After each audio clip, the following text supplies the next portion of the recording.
El gato, ese amigo doméstico que ha acompañado al ser humano desde hace milenios, ha adquirido diversas connotaciones a lo largo de la historia, desde animal sagrado en Egipto hasta un ser demoníaco en algunas épocas de lo que hoy se conoce como Edad Media. Le cantó Baudelaire y le cantó Neruda. ¿Quién no recuerda uno de los poemas más bellos y completos sobre este felino, la Oda al gato de Neruda?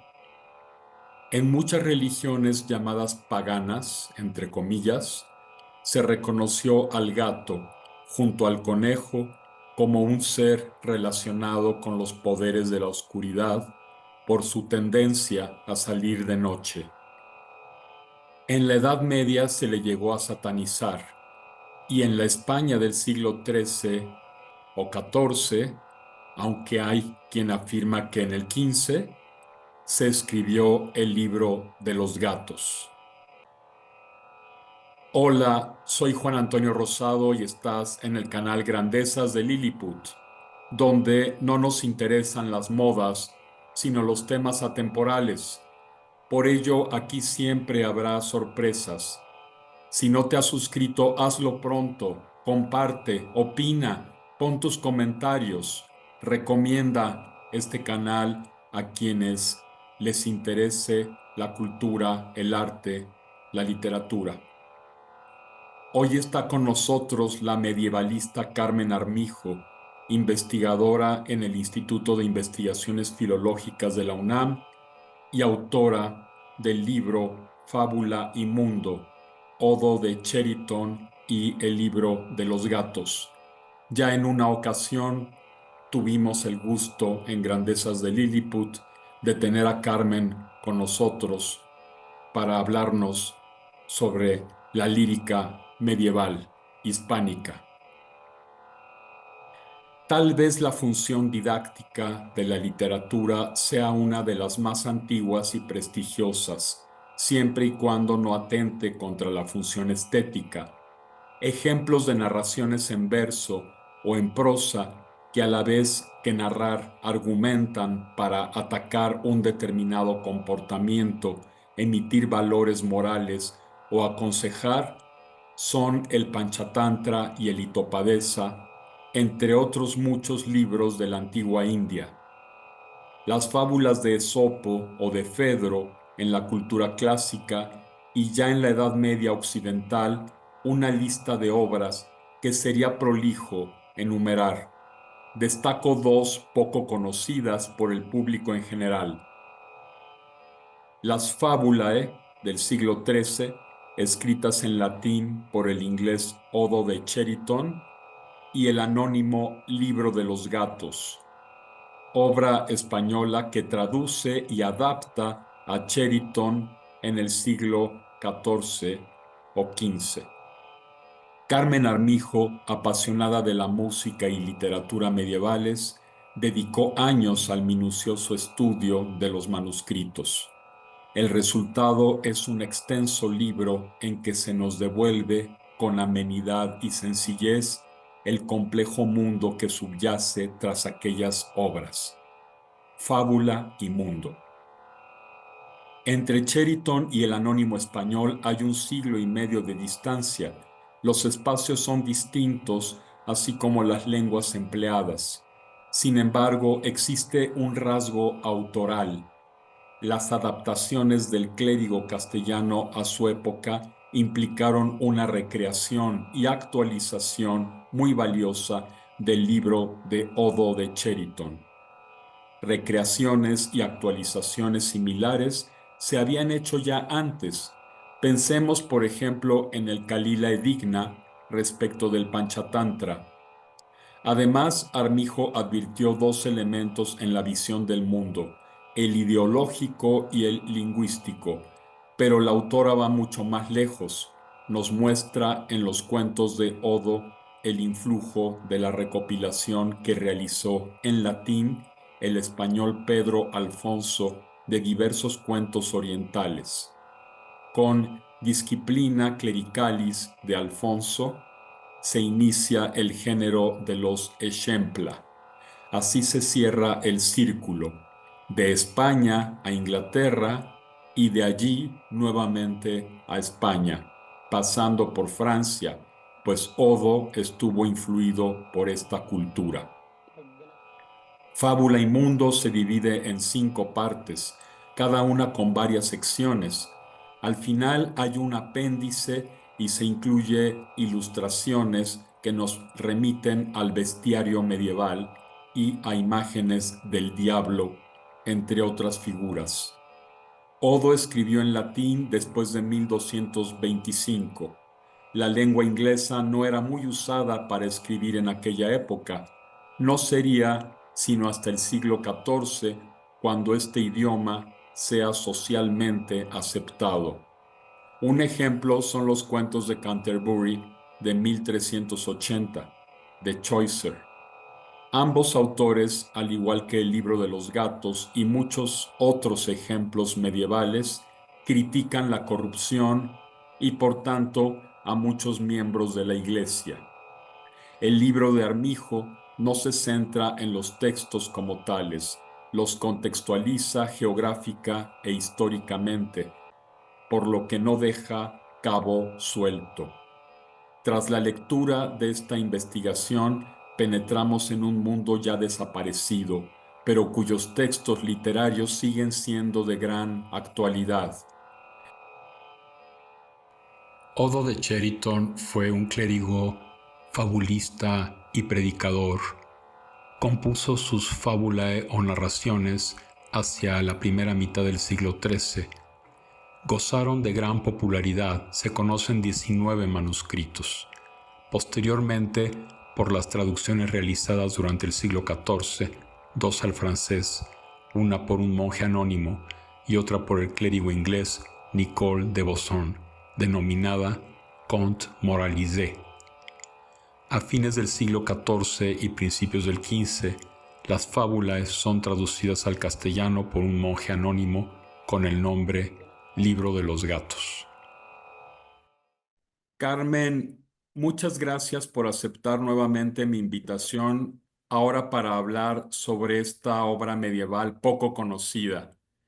Por lo general, cuando la gente piensa en literatura medieval hispánica, recuerda obras como El Cantar de Mío Cid y si acaso El Libro del Buen Amor del Arcipreste de Hita, o Los Milagros de Nuestra Señora de Gonzalo de Berceo, o El Conde Lucanor del infante don Juan Manuel, o los libros de Alfonso X el Sabio. Sin embargo, hay muchos otros libros medievales, como el de los Castigos de Sancho IV, o el libro de los ejemplos por ABC, etcétera. El libro de los gatos pertenece a la última etapa del género de los Ejempla. ¿Cómo defines, Carmen, el género medieval de los Ejempla y cuáles son las diferencias entre este género y las antiguas fábulas de la India o las fábulas esópicas? Bueno, me estás preguntando de este género de los ejemplas, que realmente es la última etapa de los ejempla, de las colecciones de ejempla en la península ibérica. Entonces, estos géneros servían siempre como para la predicación, para dar alguna moraleja, para la enseñanza.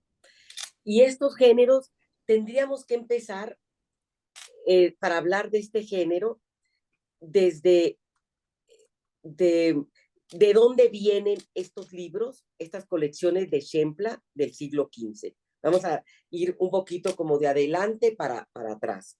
Entonces, estas colecciones de Shempla vienen de libros que servían para la predicación en latín del siglo XIII. Todos los libros que se traducen en la última etapa en la península en el siglo XV provienen del siglo XIII, del siglo XIII. O sea, cuando estaba en el siglo XIII en Europa, había una gran crisis de la iglesia, estamos viviendo el cuarto concilio de Letrán en 1225, donde hay una corrupción no solamente, no solamente de los feligreses, sino más de los clérigos. Y estos libros, y el libro de los gatos, está dedicado más bien a predicarle a los clérigos y después a los grandes señores y después al pueblo en general, ¿no? Entonces, ¿de dónde vienen esto? Primero voy a decir, el libro de los gatos del siglo XIII viene de las fabulae o narraciones de un autor anglo-normando inglés, Odo de Cheriton, que se llama, y se traduce con el nombre del libro de los gatos. Después hay otro, el libro de los ejemplos por ABC, que viene, es una recopilación de varias colecciones de libros de predicación, de colecciones de ejempla latina, como Etienne de Borbón, Lieja, bueno, muchos latinos, y entonces él hace una de disciplina clericalis, de todo, hace una selección y hace el libro de los ejemplos por ABC, que quiere decir que va a estar en orden alfabético y va a tratar, por ejemplo, la letra A, que empieza de la bulia, de la lujuria, de la gula, de diferentes aspectos que uno quiere moralizar, ¿no? Y el espéculo de los legos también viene de un texto en latín de un monje franciscano inglés, que es Speculum Laicorum, y que lo pasa a espejo espejo de los laicos, especulum de laicos, ¿no? Entonces, es la última etapa, pero quiere decir, ¿de dónde vienen todos estos cuentos? Todos estos cuentos, el primer libro de cuentos de origen oriental que se refiere y que tiene este tipo de fábulas es de 1096 de Disciplina Clericalis de Pedro Alfonso. Es un judío de aragonés que se convierte, ¿no? Y este libro, Disciplina, lo van a leer estos mismos del 13, van a tener influencia de Disciplina Clericalis. Por lo tanto, también Odo va a tener influencia de Disciplina Clericalis. Y todos estos cuentos, toda esta parte de la fábula, nos vienen por dos ramas, no solamente oriental, sino toda esta rama exópica de todas estas fábulas de Grecia que nos llegan a nosotros también. Entonces es un mundo, porque nosotros vamos a ver una cantidad de fábulas, solo por una curiosidad. Por ejemplo, en Odo vamos a ver de Aviano, por ejemplo, el hombre, el ejemplo de lo que le pasó de lo que le pasó a los hombres con los asnos. De Rómulo, por ejemplo, el del Galápago y el águila. Es el primer con el que empieza el cuento. Es un cuento que dice así, que estaba una tortuga y le dice al águila que quiere que le muestre todo al águila, que lo lleve hasta arriba como ella está. Entonces lo lleva hasta arriba, pero entonces ya viste lo que dice aquí. Entonces dice la tortuga, ay, mejor quiero estar en mi lugar, porque entonces el águila la suelta y la tortuga queda destrozada. Y está hablando de los que quieren cambiar de situación social o que quieren estar agarrando. Y hay otras, por ejemplo, de origen de Mesopotamia, por ejemplo, el ejemplo del águila con el cuervo, otras del Panchatantra, que vamos a ver que va a tener mucho esta parte del unicornio. O sea, el mundo del cuento, que uno dice, qué rico, voy a estudiar solamente, voy a dedicarme a puro cuento de esto, pero te das cuenta de que te metes a uno y llegas a un montón de lugares, a un montón de culturas, no solamente, como estamos viendo, no solamente de Grecia, no solamente de la India, no solamente o sea que se abre un gran abanico, ¿no? Es de una gran riqueza. Las fábulas de Odo de Cheriton y el libro de los gatos comparten una serie de aspectos que hace que ambas sigan vigentes. Hay 3 lenguas involucradas, el latín, el francés y el castellano. 3 países, Inglaterra, Francia y España. Persiste la necesidad de realizar reformas religiosas debido a la corrupción de la Iglesia y del imperio, por lo cual desembocan en el Cuarto Concilio Lateranense de 1215 y en el Concilio de Constanza de 1414 a 1418. Surgen en el siglo XIII los grupos religiosos de los cátaros y valdenses y en el XV los movimientos de Wycliffe y Hus, que rechazan la autoridad del clero y la corrupción existente. Podemos decir que el ejemplo medieval o los ejemplos medieval, porque es plural, ¿verdad? El singular es Sí, exemplum, exemplum. exemplum, y también se le llama enciemplo, ¿verdad? Sí, Enciemplo con lo, X, lo ponen de diferentes de maneras, sí. diferentes maneras. Los ejempla medievales son un género didáctico, en Sí, principio, cuyo fin principal es argumentar por qué una conducta es mejor que la otra, o por qué no se debe hacer esto, por qué se debe hacer lo otro. Y básicamente lo que quieren es convencer y persuadir a la gente, ¿verdad? sí, sí. Siguen toda esta parte retórica, que su fin es persuadir, y como estamos viviendo en este mundo cristiano, religioso, es como todas se van adaptando además, en, sea de cualquier cultura, los clérigos lo van a adaptar, porque tengo un cuento, cómo lo adaptaron, que te va a gustar, te voy a decir cuál es, cómo lo adaptaron, una, una, pues creencias o pensamientos del Panchatantra que creen en esta dualidad, como a un monje no le puede gustar y el otro va a poner ahí a otra historia, ¿no? No sé si quieres que te diga un ejemplo de esto, porque viene del Panchatantra, además es muy chiquito. Entonces viene Odo, voy a poner hasta donde pone Odo entonces, ¿no? Como vamos a ver esta parte. Entonces, que había dos compañeros y empezaron a jugar y vieron ahí un árbol donde había muchos monos. Y jugando dijeron, te apuesto a que yo gano más diciendo mentiras que tú diciendo verdad. Entonces empiezan a jugar y entonces el mentiroso, le dice que son la cosa a los monos, que son la cosa más preciosa del mundo, que son muy inteligentes, que siempre tan activos y tan trabajadores, que tienen una luminosidad y esta cosa, y los monos los llenan de regalos. Y el que está jugando también a decir la verdad, le dice que son la cosa más horrible, que siempre están moviéndose de un lado a otro, siempre chismoseando y siempre otro. Y entonces los monos, hay que fijarnos bien, le sacan los ojos y lo dejan en el árbol. Y entonces el cuentito termina así: no siempre decir la verdad es provechoso.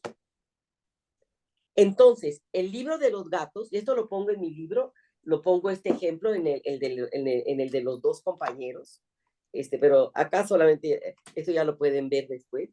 Entonces, al monje no le gustó ese cuento. Dijo, ¿cómo voy a acabar yo teniendo si siempre decir la verdad es lo que tenemos que hacer? O sea, no tenía este pensamiento del Panchatantra, que tú lo sabes todavía más que yo, que has estudiado toda esta parte con Juan Miguel de Mora, toda esta parte del hinduismo, ¿no? Entonces el cuento mete otro cuento que no está en ninguno de los 19 manuscritos de Odo de Cheriton, y te voy a contar cuál es. Entonces, supuestamente se quedó ahí el que ya estaba con los ojos afuera, ¿no? Ya no tenía, ya ciego. Y abajo del árbol empezaron a hacer cabildo todos los animales, empezaron a decir todos sus secretos. Y entonces dijeron, oye, pues yo sé que en el reino que sigue hay una princesa que es muda y yo sé cómo se puede quitar cómo puede ya hablar. Entonces dice la zorra, si el primer bocado que yo cojo de la iglesia de pan me lo quitan y se lo dan a ella a comer, va a hablar. Y dice el otro, otro, pues yo sé cómo el rey puede ver. Si levantan este árbol de plátano, va a salir una fuente y echa agua de esa fuente, el rey va a poder ver. Entonces, los animales se van y el otro allí oye que pasan unos arruqueros y le dice, oye, ¿me llevan a ese pueblo, a ese castillo? Claro que sí, ya lo llevan ahí. Y el verdadero se lo cuenta al rey y le dice, pues si tú no es, te corto la cabeza. Así que hacen todo lo que le dijo, lo que oyó en secreto, y y el otro queda tan feliz que entonces casa a su hija con el que ya no está ciego ni nada, y pasa el mentiroso. Pero lo bonito es aquí como también el traductor también no se fija muchas veces de la coherencia y dice, ahí dice que el que le había sacado los ojos, y sabíamos que el que le sacaron los ojos eran los monos, ¿no? Entonces, el mentiroso, ¿y cómo estás tú también? Dice, ¿cómo puedo yo saber esto? Porque yo también tengo una hija que necesita eso. Pues ahí en el árbol que me dejaste, ahí el otro día, yo me enteré de todo esto. Entonces, él se regresa al árbol y los animales furiosos en la noche dijeron, ¿quién oyó quién dijo todos los secretos que ya el rey puede ver, la princesa también? Yo dije, yo no lo dije, yo tampoco, yo tampoco. Y empiezan a oír ruido arriba del árbol. Entonces ya le dicen al oso, oye, tú que eres tan ágil, bájalo. Y entonces bajan al otro y lo destrozan. Y ya quedó en que gana ya tienen otra moraleja entonces, ¿no? Pero lo bueno de esto es que están utilizando casi un cuento de las mil y una noches, y que si vemos es el mismo tema del secreto de Alibaba y los 40 ladrones, con el secreto del que ábrete sésamo y lo puede hacer, pero cuando ya uno va, cuando tú lo haces con inocencia, lo tienes bien. Casim, que ya tenía una intención de tener algo, también es agarrado por los ladrones. Entonces, este cuento que viene desde origen, desde Persia, porque ya lo saqué, esto está en Los dos compañeros en mi libro, toda la relación de este cuento que se insertó es una cosa maravillosa. Entonces, ver qué era traducir en la Edad Media también, ¿no? Entonces vemos cómo no quisieron, ya este cuento del Panchatantra, que no les gustó el final ese, ¿no? Entonces, pues, Lo cambiaron. insertaron otro totalmente. Dejaron la primera parte, no pusieron la moraleja y lo terminaron insertando este cuento. Finalmente es otra versión, ¿verdad? Es otra versión, es un cuento que está añadido además a la primera parte. Carmen, en tu libro Fábula y Mundo dices que el gato llega a simbolizar a los malos clérigos, pero también tiene atributos del diablo, como el engaño y el egoísmo. ¿Se conecta esta concepción negativa de este bello animal con lo que tiempo después ocurrirá en el triste episodio al que se refiere Robert Darnton en su libro La gran matanza de gatos? ¿De qué Sí, modo se conecta? yo creo que el gato ha sido un animal que no ha pasado desapercibido en las culturas. Porque si nosotros vemos, yo acá lo pongo en el simbolismo del gato, en muchas culturas tiene un simbolismo de divinidad. Si vemos en Egipto, tenemos a Bastet y tenemos que son venerados. Bueno, sabemos que a lo largo del Nilo se momificaron también muchos gatos. Y además vemos después uno va, si no quiere, hasta en las esculturitas que tenemos, ahí me dice, ¿quieres gatos? Me han regalado más bien mejores esculturas de gatos, pero de esta parte. Pero desde la Edad Media se empieza a asociar este animal con el pacto, con el diablo, con las brujas, o sea, con el mal, lo empezamos a hacer. Se empieza a asociar entonces con el mal.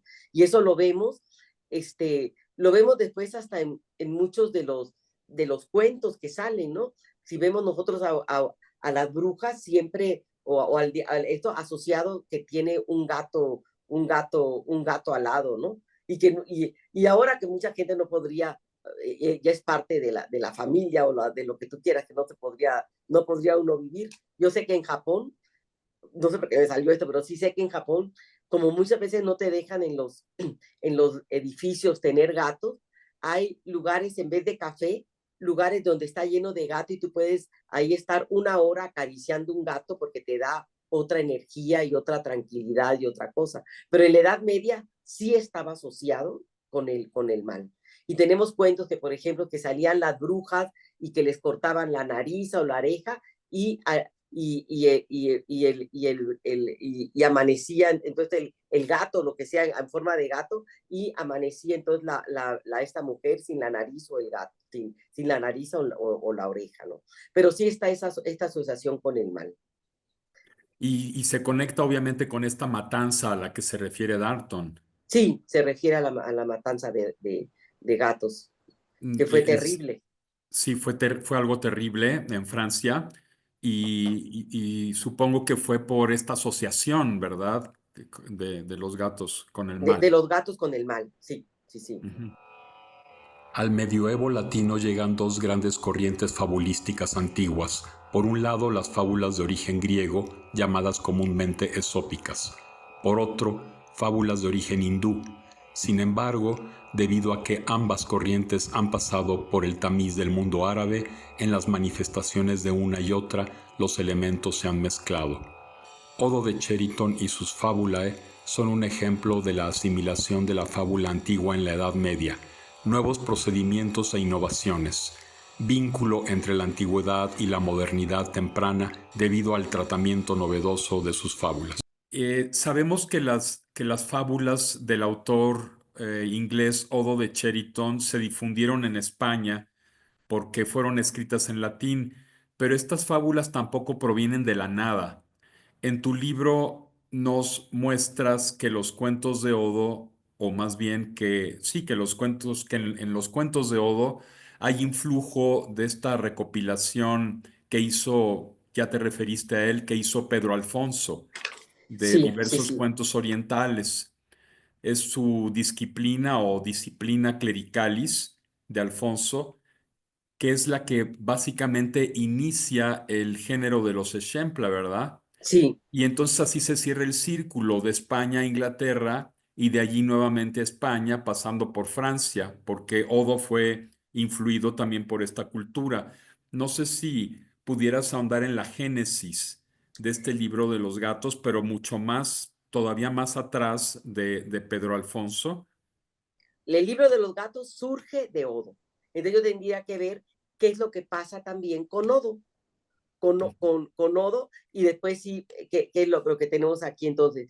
Este, Odo, las fábulas de Odo, sí es cierto que tienen esta influencia de la fábula esópica, tiene influencia de Aviano, de Rómulo, origen persa, ¿cómo se llama? Y el primer libro, que eso sí pasa, que se hace en la península hispánica, en la península, es que viene de esta influencia oriental que une los ejempla, como se dice, con lo oriental, es esta de Pedro Alfonso. El de Pedro Alfonso estaba escrito en latín y tenemos de Pedro Alfonso, hay una cantidad de ediciones, hay 40 y tantas en todas las lenguas. Y ahorita sí quiero decir que una de las traducciones que se hizo en español fue de María Jesús Lacarra en el 81, pero ahorita el año hace pasado, el 2023, 22, 23, 20, 24, hizo la traducción de Pedro Alfonso, Edgar Vargas Oledo hizo la traducción de esto. Pero este libro fue muy importante. Entonces se tradujo, tiene influencia en Odo. Entonces en Odo vemos la riqueza que va a tener. Entonces, el género empieza en el siglo XII con Pedro Alfonso, después tiene influencia en toda Europa, después el libro de los gatos, la obra de Odo se traduce, está en latín, se traduce 2 veces al francés, uno de Nicole de Bosson y otro anónimo, y una vez al castellano con la parte del libro de los gatos. Y esta última, que así empezamos, ya no me acuerdo si así empezamos, Juan Antonio, de la parte de las colecciones de Ejempla, este, esta, con esto, como dice Tubach, se cierra el género de los Ejempla Y entonces es lo que yo saqué en este trabajo de investigación, es que el género empieza en la península con Pedro Alfonso y se cierra en la península, o sea, da un gol con el libro de los gatos. Pasando por Inglaterra y por Francia. Claro, pasando, claro que sí, pero se cierra el género, pasando que es muy importante todo lo de Odo. Si no hubiera sido por Odo, no hubiera estado el libro de los gatos. Ujú. Entonces vemos toda esta influencia que tenemos aquí. Entonces, entre Cheriton, entre Odo de Cheriton y el Anónimo Español, el libro de los gatos, hay un siglo y medio de distancia, Hay ¿verdad? un siglo y medio de distancia. Los espacios son distintos y también las lenguas empleadas. Mira, los espacios son distintos, pero ya no sé bueno, que queda, pero sin en cambio, la situación política, social y de crisis es similar.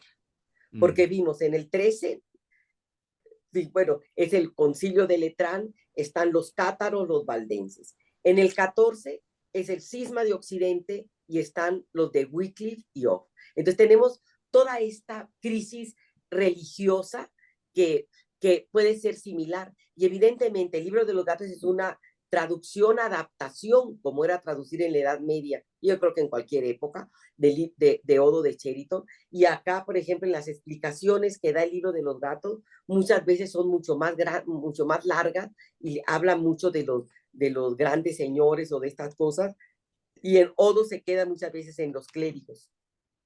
ujú. Entonces, pues vemos esta diferencia también, ¿no? Has advertido también dos elementos en la visión del mundo, el ideológico y el lingüístico. Sí, y todos estos, en el ideológico y el lingüístico, te van a dar una visión del mundo. Y, y como iniciamos, sí es cierto que el, tiene didáctico, moralizante, entretenimiento, pero sin embargo estos cuentos van a estar entre el umbral entre lo sagrado y lo profano, porque también son para educar, pero también son para divertirte en muchas cosas. Y vemos lo ideológico, lo que estamos diciendo, como, por ejemplo, que te conté de los dos compañeros, como muchas cosas los van a cambiar. Y, y en lo ideológico, bueno, vemos que en el libro de los gatos van a haber muchos cambios. Por ejemplo, que el Odo va a utilizar muchos nombres de la época aquí te voy a poner algunas, de la época del ciclo Renard, por ejemplo, te va a hablar de incengrinos y todo. Como en España no lo conocían tanto, entonces mejor lo quita para que no se hicieran, para que estuviera más claro, porque esta amplificatio en esta parte, sí es cierto que muchas veces vas a tú a ampliar, pero también vas a ampliar la comprensión. Si algo te va a quitar la comprensión, mejor lo vas a quitar, porque te va a estorbar eso, ¿no? Entonces, otro cambio que hacen, por ejemplo, en Inglaterra, va a haber el cuento, que ya no se los voy a contar porque les vamos a contar el de la otra, el cuento de el ratón que cayó en la cuba. En Inglaterra ponen que cayó en una cuba de cerveza y el clérigo español lo va a cambiar que cayó en una cuba de vino, porque en esa época, yo sé que ahorita se toman muchas cañas y mucha cerveza en España, pero antes, y lo dice el Estebanillo González, cerveza era como estar tomando orín de caballo.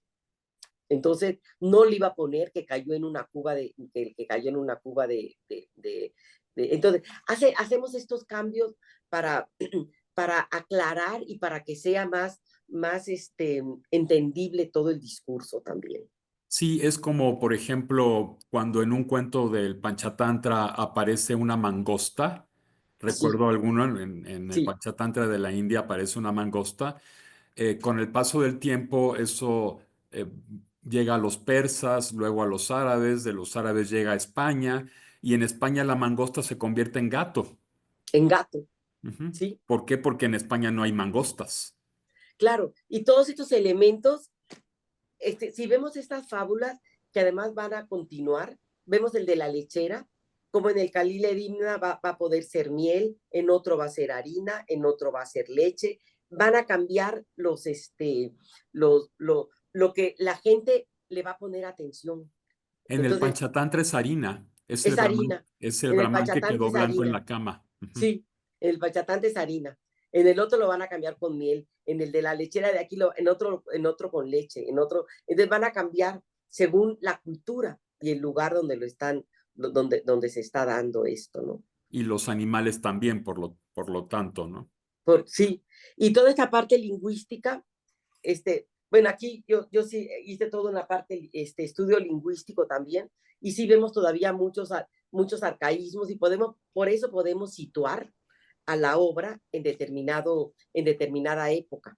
No solamente que por eso, no solamente por la parte lingüística, sino por la manera también en cómo se escribían. Yo ahorita cuando pasé estos libritos lo puedo hacer con parte de diálogos, pero ahí estábamos en el manuscrito y era todo seguido. Entonces, uno tiene que editar como ya la gente nos puede entender. En varias fábulas de Odo, les ponen estos nombres del ciclo de Román de Renard. Por ejemplo, van a utilizar Insengrinus, Reinardus, Tebergu, Berengarius, todo. Entonces acá te puede decir, dice aquí el lobo, en vez de decirte el lobo una vegada quiso ser monje, Odo te va a poner Insengrinus, ya en latín, claro, semel volvid esse monacus. Pero entonces todos estos cambios los hace el monje, esto es muy interesante, los hace el monje castellano. Acá te dijo, en vez de decirte, acá, Reinardus, quién sabe qué, y en el español te va a poner Glagulpeja una vegada, y no Reinardus, ¿sí? Pero entonces vemos que como no estábamos familiarizados con esos nombres, dijo, pues mejor los quito. Entonces, Claro. y también hace moral, amplifica las moralizaciones de algunas fábulas, etcétera, ¿no? O inserta un cuento como en el de los dos compañeros, que insertó un cuento para quitar esa moraleja, que seguro le oyó a un mercader alguna parte, ¿no? Odo escribió en latín después de 1225 y en esa época la lengua inglesa no era muy usada para escribir, en aquella época no era muy usada. No sería sino hasta el siglo XIV más o menos cuando el inglés socialmente empiece a ser aceptado. Por ejemplo, los cuentos de Canterbury, de Chaucer y Sí. esto, ¿no? Eh, Nunca hubo censura o prohibición de estos manuscritos justamente por referirse en tan malos términos a los clérigos y a la corrupción de la iglesia.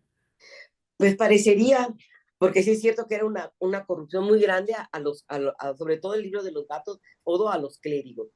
Pero no, fue un libro que tuvo mucho, ¿cómo se Éxito. llama? Éxito.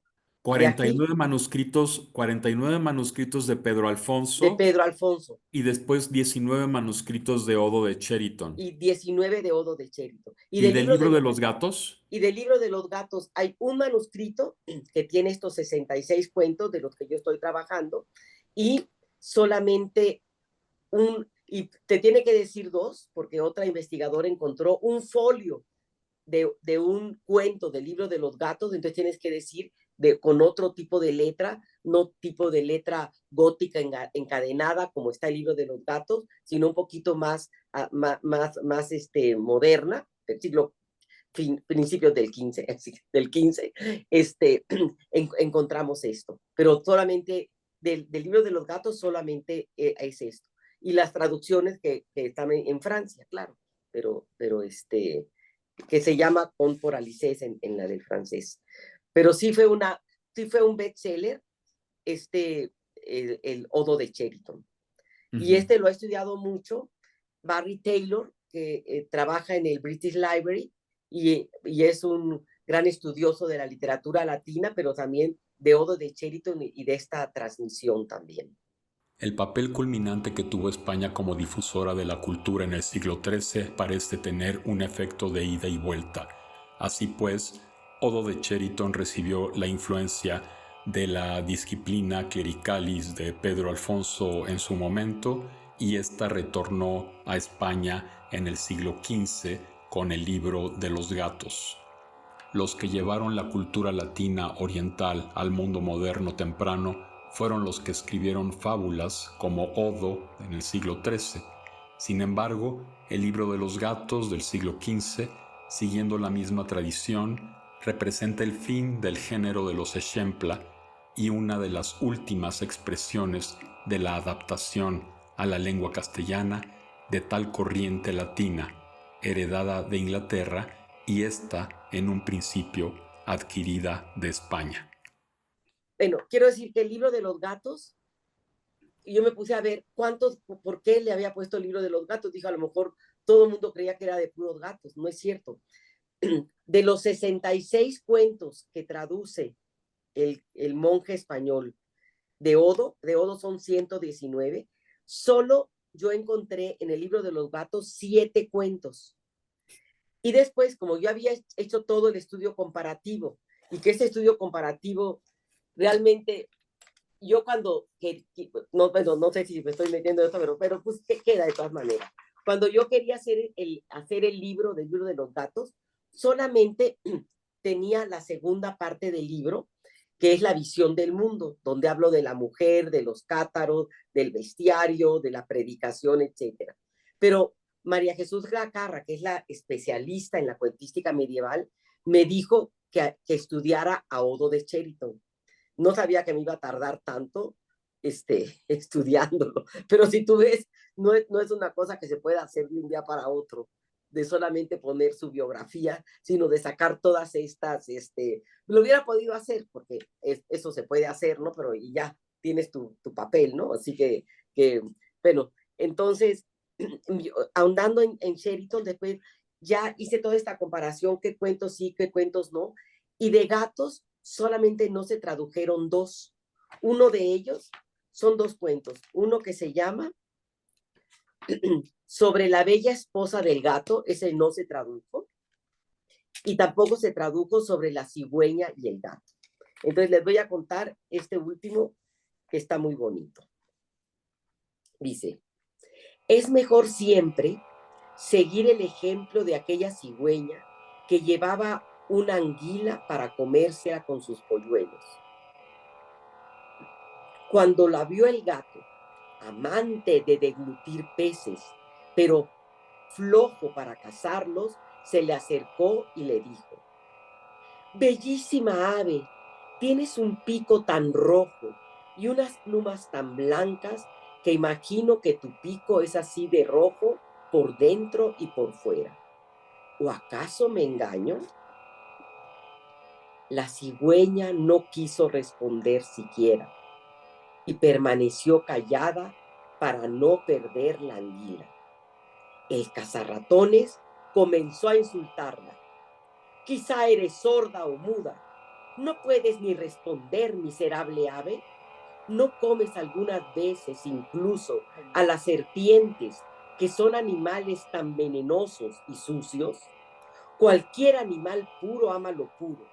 Tú, por el contrario, amas lo impuro y lo desagradable. La cigüeña se fue callada, sin responder, y así continuó su camino con la anguila en su pico.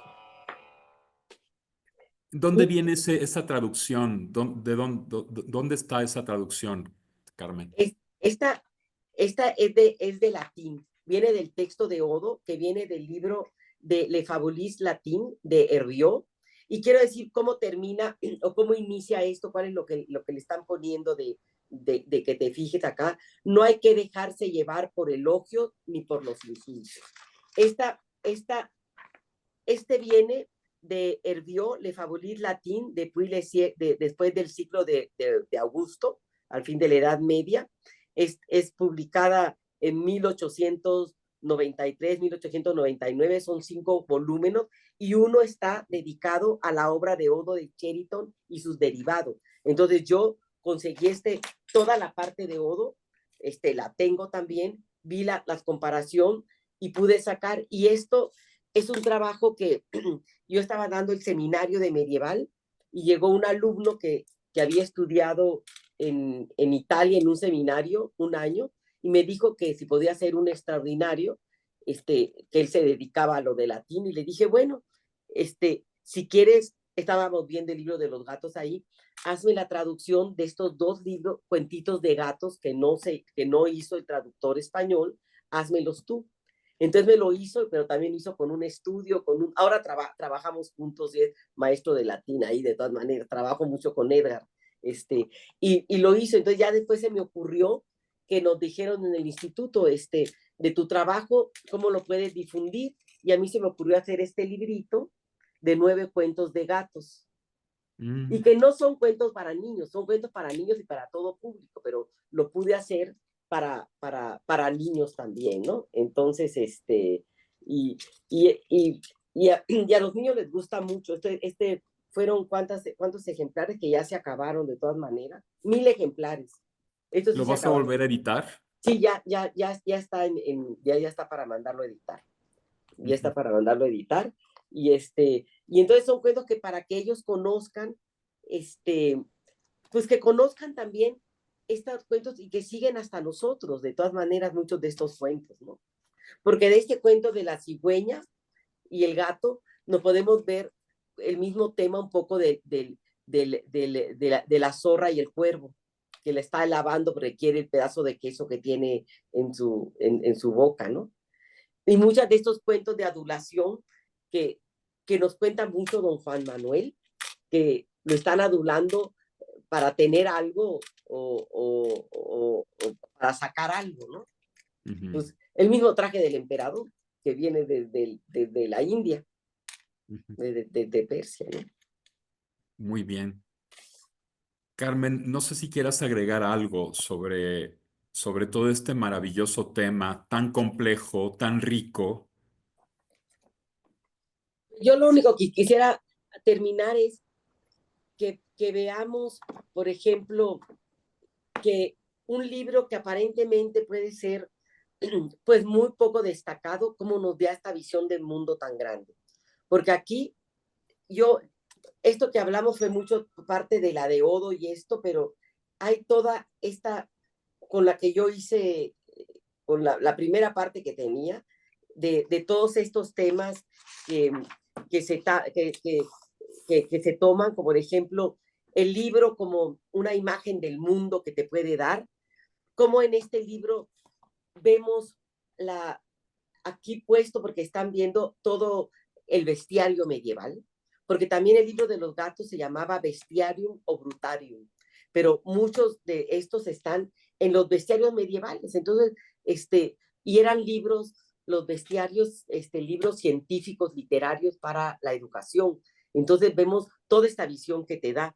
Nos da aquí el simbolismo, como toda la literatura medieval es un mundo simbólico. Yo puedo ver el simbolismo del gato, que hay muchos más, la imagen del diablo, que nosotros pensamos que el diablo solo va a estar con los cuernos, la cola, pero acá te lo va a poner por medio de qué animales te van a representar al diablo también.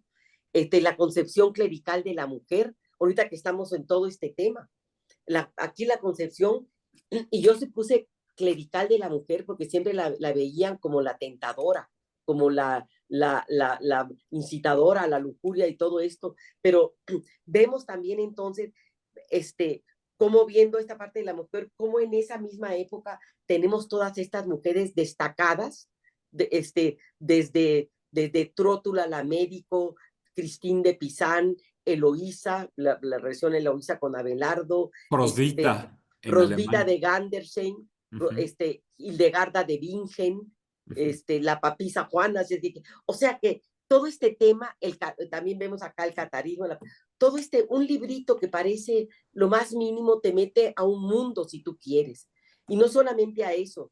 A mí, por ejemplo, yo veo lo del manuscrito, que yo vi lo del manuscrito, pues entonces también me puse, ¿qué es tener un manuscrito? Entonces yo me puse a estudiar todas las letras, la caligrafía gótica, caligrafía fractur, entonces ves lo que significaba tener un manuscrito y el mundo que tanto nos hablan en la Edad Media, del mundo oral y escrito, lo entiendes mejor, como la Edad Media realmente todo te llegaba oralmente o por la vista, estaba por los frisos, las pinturas, lo que sea. Entonces, La esto, arquitectura. la arquitectura, si los vitrales, etcétera, ¿no? Entonces yo creo que cualquier libro, si tú profundizas, como dice Bakhtin, profundizas en él, te da una visión del mundo más rico que solamente es el cuento, sí es el cuento, pero alrededor del cuento, ¿qué hay alrededor de todo este cuento, no? Y pudo haber sido cualquier otro tema. Y yo sí lo escogí porque realmente no era conocido este libro de los gatos, no era para nada, ¿no? Bernard Darbour, cuando vio este libro que se lo tenía María Jesús Lacarria, se lo había mandado, pues lo mandó pedir al instituto, que le salió 4 veces más caro, ¿no? Pero después sí tuvo, él es especialista en el libro de los gatos, pero sí dice el especialista es él, dice, y la segunda es Carmen Armijo, porque es la que ha estudiado esto, ¿no? Y no es estudiar, porque mira, bueno, sí lo puedo decir, yo tenía la quinta parte hecha y muchas, Graciela Cando me decía, ¿por qué no haces el doctorado? Todo lo que hice, pero además me tardé mucho y lo hice como quise. ¿Por qué no haces el doctorado de la primera parte? Y yo dije, porque María Jesús me dijo que para el libro era esto. Para el doctorado, si lo quiero, lo hago y si no, pues no. Pues, pero sí es cierto, es una cosa de que yo podría haber tenido el doctorado y a lo mejor no hubiera tenido este libro. Claro. Yo eso sí lo creo porque me tardé y puse lo que quise y hablé de los manuscritos y de los copistas y viendo cada cosa podía del bestiario, entonces me ponía a oír solamente para ver qué pasa porque hice la bubía entonces me puse a escuchar a Messiaen porque era un místico, toda esta cosa de los pájaros, órgano. Entonces, te metes a otro mundo cuando realmente profundizas y te interesa en esta parte, ¿no? Pero ahora yo sé que ahora no se puede, porque ahora los muchachos muy jóvenes tienen que ser postdoctores, y si no ya no son nada.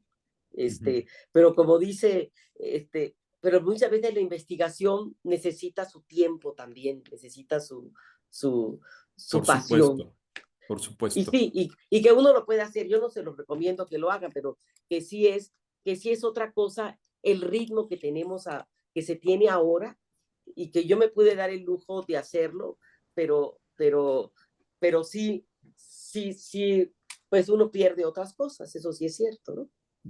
Y todavía puede conseguirse Fábula y Mundo, tu libro, Fábula y todavía Mundo sí, todavía hay pocos, pero sí hay. En el Instituto de Investigaciones Ya Filológicas. hay pocos, ¿eh? Ya hay pocos, pero sí se puede conseguir. Ujú. Carmen, pues muchísimas gracias.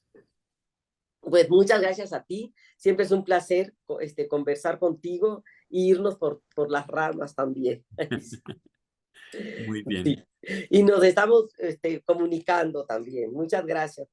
claro que sí. Y te felicito por todo. Sígueme los mandando porque yo leo, yo los escucho con gran placer. Muchas gracias, Carmen. Bueno.